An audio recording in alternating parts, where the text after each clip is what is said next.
真係癲咗！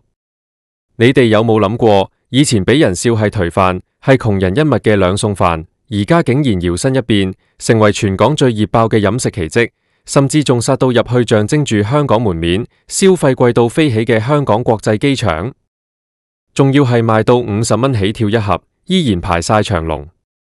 呢件事真係要攞出嚟講下，到底係香港人變咗，定係呢個時代逼到我哋不得不變？今日我哋就嚟深度拆解下呢場兩餸飯風暴，睇下佢點樣由街邊巷仔一路橫掃到去赤鱲角，甚至連影帝發哥周潤發都要去排隊。講起兩餸飯，大家腦入面第一時間諗到嘅可能係深水埗或者旺角街頭嗰啲擺滿一盤盤餸，熱氣騰騰，幾十蚊就有交易嘅平民飯盒。但你絕對估唔到，喺2024年、2025年呢段時間，兩餸飯竟然成功進駐香港國際機場。以前我哋去機場，一係就食嗰啲貴到離譜嘅連鎖快餐，一係就食100幾蚊碗嘅拉麵或者漢堡包。但而家一盒50幾60蚊嘅兩餸飯，竟然成為咗機場打工仔，甚至係旅客嘅救星。你試下想象下，喺機場嗰個咁高級嘅環境，竟然有人排長龍買咕嚕肉、番茄炒蛋同埋薯仔炆雞。呢間開喺機場1號客運大樓嘅兩餸飯鋪頭，個名仲要好有意思，叫這是一間兩餸飯店。聽落好似廢話，但其實好有性格。每逢午飯時間，嗰度嘅隊伍真係長到望唔到尾，唔單止有着住制服嘅地勤人員、維修工程師、清潔工，甚至仲見到一啲着得好斯文、拎住名牌袋嘅寫字樓行政人員，大家都係心甘情願咁喺度等。點解會咁？其實好簡單，就係平、靚、正呢3個字。喺機場食餐飯，隨隨便便都要80-90蚊，仲要未必飽。而家50零蚊有兩餸，60幾蚊有三餸，份量仲要多到好似座山咁。對於每日喺度開工嘅打工仔嚟講，呢啲真係血汗錢嘅最佳分配方案。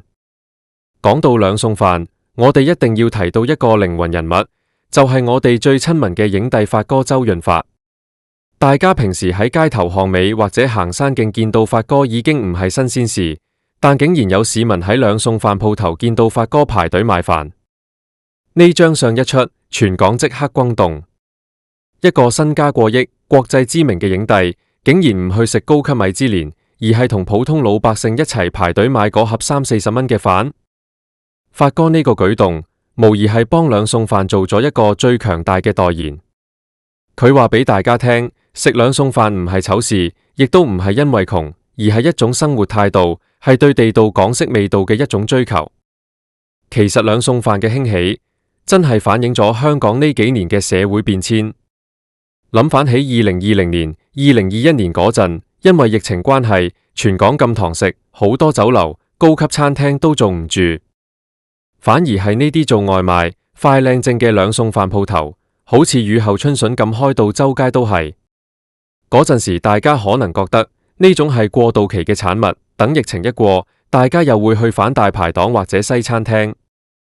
點知疫情過後，兩餸飯唔單止冇消失，反而越做越強，甚至出現咗兩餸飯地圖，大家會去比較邊間嘅咕嚕肉最脆，邊間嘅蒸水蛋最滑。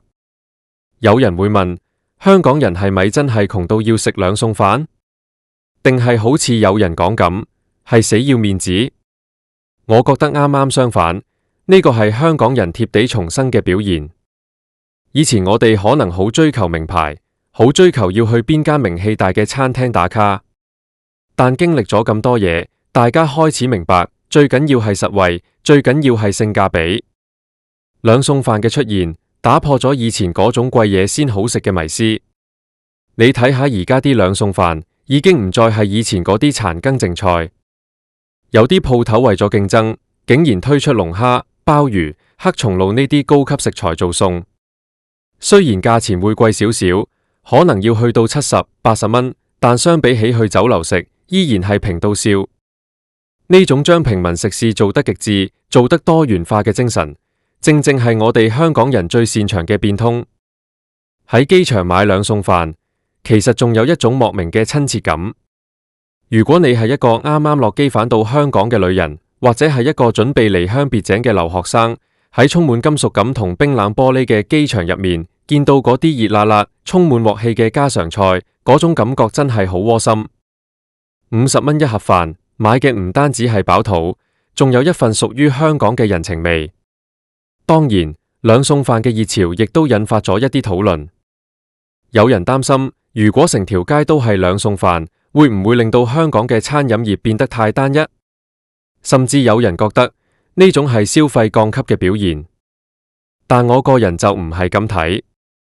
消費降級未必係壞事，佢可能係一種理性消費嘅覺醒。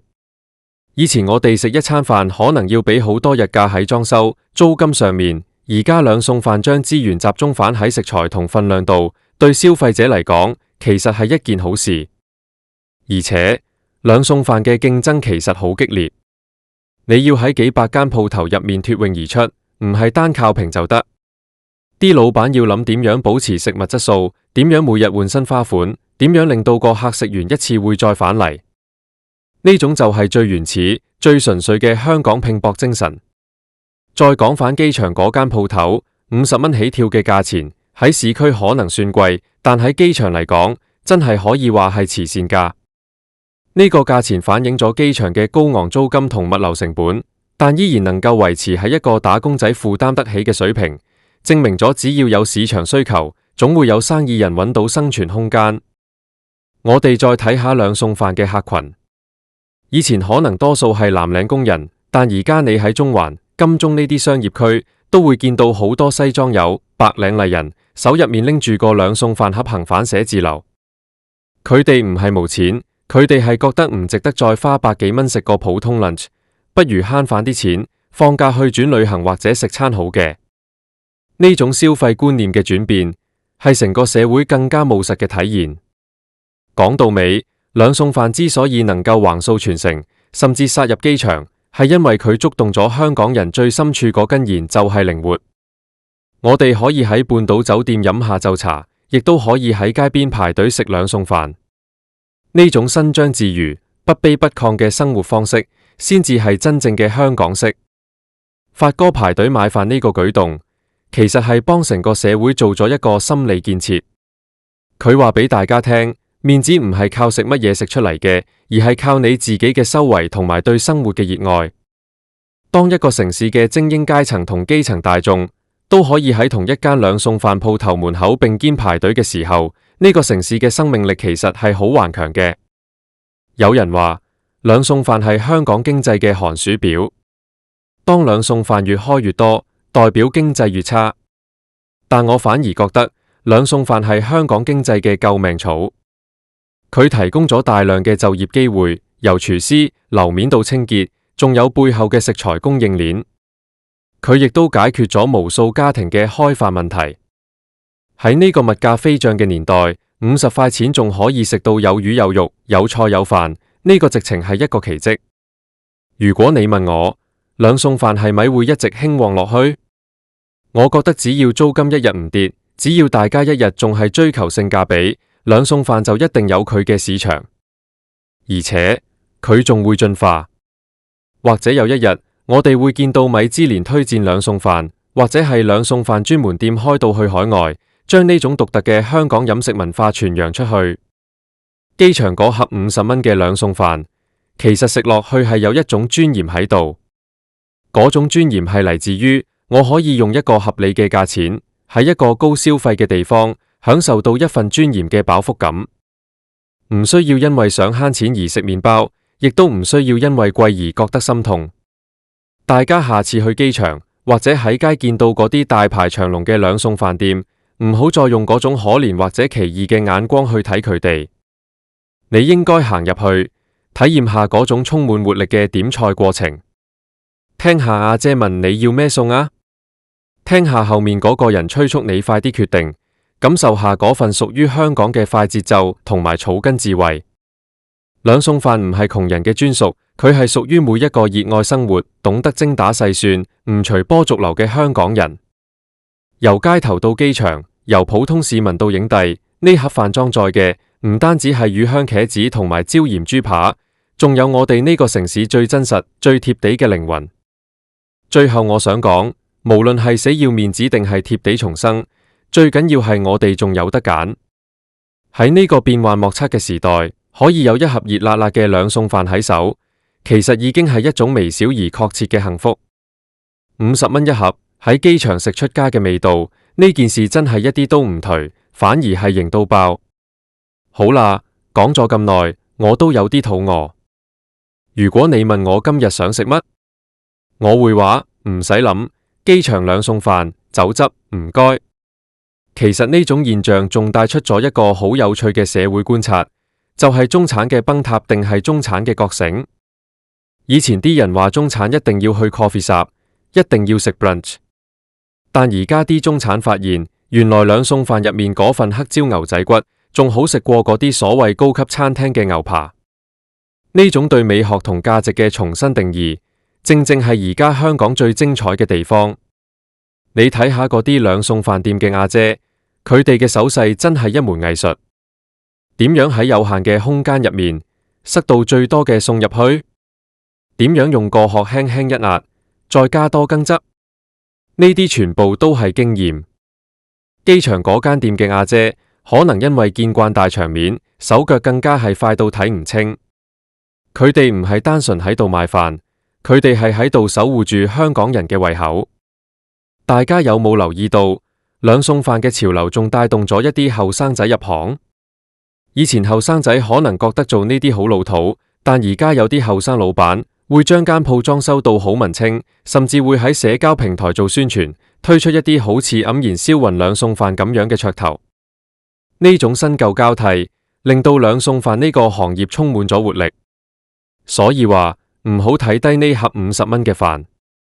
佢背後代表嘅係幾千個家庭嘅生計，係一個城市對抗高通脹嘅盾牌，亦都係我哋香港人喺困境中揾到嘅一點甜。無論係影帝發哥，定係趕住返工嘅你同我，大家喺兩餸飯面前，其實都係平等嘅。下次如果你喺機場見到個50幾歲嘅大叔同個20幾歲嘅空姐一齊蹲喺某個角落食住兩餸飯，唔好覺得驚訝。因為呢個就係2026、2027年香港最真實、最美麗嘅風景線。講到呢度，我想問下大家，你心目中最好食嘅兩餸飯組合係咩？係鹹蛋蒸肉餅配西蘭花，定係生炒骨配麻婆豆腐？歡迎大家留言分享下。畢竟喺呢個繁盛又忙碌嘅城市入面，可以坐埋一齊傾下邊度有好嘢食，已經係最舒壓嘅事。兩餸飯嘅傳奇仲會繼續落去，佢可能會入埋5星級酒店，可能會變成香港嘅非物質文化遺產。但無論點變，只要佢仲係嗰份平靚正嘅味道，佢就永遠會係我哋香港人嘅心頭好。50蚊買到滿足，買到人情，買到一份屬於呢個時代嘅共同回憶。兩餸飯，加油！香港人，加油！再深入啲睇下呢個現象。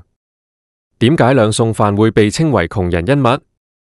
其實呢個名詞背後帶有一種自嘲，但更多嘅係一種韌性。香港人好鍾意自嘲，我哋會話自己係社畜，會話自己住喺蝸居，但其實我哋每個人都喺度好努力咁生活。兩餸飯嘅出現就係提供咗一個低成本嘅生活方案，等大家可以將錢花喺更重要嘅地方。你想下，一個家庭如果兩公婆都係打工仔，放工返到屋企已經7、8點，仲邊有心機買餸煮飯？去樓下買2盒三餸飯，50零蚊一盒，加埋都唔使120蚊。有魚有肉有菜，仲唔使洗碗，呢種效率，全世界邊度揾到？所以兩餸飯唔單止係窮人嘅救星，更加係香港無數雙薪家庭嘅神隊友。而殺入機場呢件事，更係具有標誌性嘅意義。機場租金貴，要求高，監管嚴，兩餸飯可以喺呢度站穩腳跟，證明佢已經完全擺脫咗以前嗰種唔乾淨、低檔次嘅標籤。佢而家係一種標準化、規模化嘅餐飲模式。你喺機場食到嘅嗰份咕嚕肉，味道可能同你在旺角食到嘅一模一樣。呢種一致性其實好考驗老闆嘅管理能力。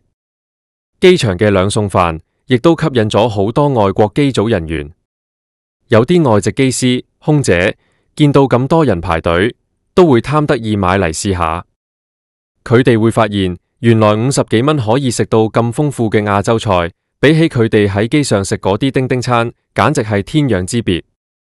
呢種無意中嘅文化輸出，亦都令兩餸飯多咗一層國際色彩。講返發哥，發哥之所以係發哥，就係因為佢夠真。佢去排兩餸飯，唔係要做 show，而係佢真係咁樣生活。佢喺九龍城街市同啲檔主傾偈，喺發哥身上，我哋見到一種失傳已久嘅老香港精神，就係無論幾發達，都唔可以忘本。佢排隊買兩餸飯，係對呢種平民文化最大嘅肯定。佢話俾嗰啲死要面子嘅人聽，真正嘅面子係你自己爭返嚟嘅，唔係靠個飯盒嘅價錢撐起嚟嘅。香港嘅食肆租金一直係全球數一數二咁貴。一間餐廳開門做生意，一半嘅錢都係交咗俾地產商。兩餸飯嘅模式就係將堂食空間壓縮到最少，甚至只做外賣，將慳返嚟嘅租金成本直接回饋喺食材度。呢種對抗高地租政策嘅游擊戰，其實反映咗香港人嘅生存智慧。如果我哋唔可以改變租金，我哋就改變我哋嘅經營模式。所以，與其話兩餸飯係死要面子，不如話佢係非常有面子，因為佢贏得咗全港市民嘅支持，贏得咗影帝嘅青睞，甚至贏得咗進入國際機場嘅入場券。佢用最實際嘅行動反擊咗嗰啲睇唔起佢嘅人。嚟緊嘅日子，我相信兩餸飯仲會進化，或者會出現無人值守兩餸飯店，或者會同外賣平台有更深度嘅合作。但無論點變，嗰種熱辣辣、大大份、平靚正嘅核心價值一定唔可以變。一旦變咗，佢就唔再係香港人嘅兩餸飯。我諗返起2026年嘅今日，我哋坐喺度討論兩餸飯呢件事本身就幾浪漫。喺一個充滿 AI、充滿高科技嘅時代，我哋依然追求嗰份由阿姐親手舀落去嘅飯菜香。呢種人與人之間嘅連結，係任何高科技都取代唔到嘅。機場嘅風很大，但拎住盒50蚊嘅兩餸飯，個心係暖嘅。呢個就係我想同大家分享嘅故事。生活可能好難，經濟可能好反覆，但只要仲有兩餸飯，只要我哋仲識得去排隊、去分享、去生活，香港就依然係嗰個充滿奇蹟嘅地方。大家記住，下次去買兩餸飯嘅時候，同個阿姐講聲多謝，因為佢哋每要一盒餸，其實都係喺度幫緊我哋守住呢個城市嘅煙火氣。50蚊一盒，唔係窮，係一份對生活嘅尊重，係一份香港人嘅傲骨。全港熱爆，唔係無原因嘅。兩餸飯殺入機場，係一個時代嘅印記，係我哋喺平凡入面揾到不平凡嘅最好證明。大家共勉之。